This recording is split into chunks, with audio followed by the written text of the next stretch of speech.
வியர்க்க வியர்க்க வியாபாரம் செய்கிறான் விசிறி வியாபாரி. அவ்வளோதான், இதில் முடிஞ்சு சார். அங்கே ஒரு ஆள் நின்றுக்கிட்டு இருக்க, கை தட்டு வந்தானே, இருங்க முடிஞ்ச பின்னாடி தட்டு, முடிஞ்சிருச்சு. இதுக்கு மேலே தான் ஜோக்கு ஓலை நினச்சிக்கிட்டு இருக்காரு. இதெல்லாம் கைக்கு சார். இப்போல்லாம் எங்கள் ஜோக்கெலாம் வந்து நாங்கள் ரொம்ப வளவலன்னு பேச மாட்டோம் சார். எங்கள் ஜோக்கே வந்து இப்போ 30 செகண்டுக்கு சுருக்கியிருக்கோம்.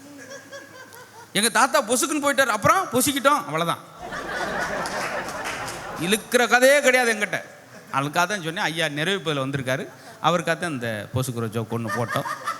ஏன்னா அவர் திடீர்னு பொசுக்குன்னு வந்தார், நான் என்னத்தை சார் கண்டேன். அதனால் ரொம்ப மனநிறைவு.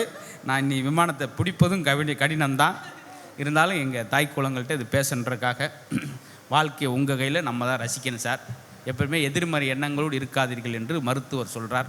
மிகச்சிறந்த பக்த உச்சலம் டாக்டர் சொக்கலிங்கம்லாம் என்ன சொல்கிறாங்கன்னா, எதிர்மறை எண்ணங்களோடு இல்லாமல் நேர்மறை எண்ணங்களோடு இருங்கள், பாசிட்டிவாக பேசுங்கள், ஆன்மீகத்தன்மையோடு இருங்கள், இறைவனை மதியுங்கள், பெற்றோர்களை முக்கியத்துவம் கொடுங்கள் அப்படின்னு சொல்லி அவர் அழுத்தமாக சொல்கிறார்.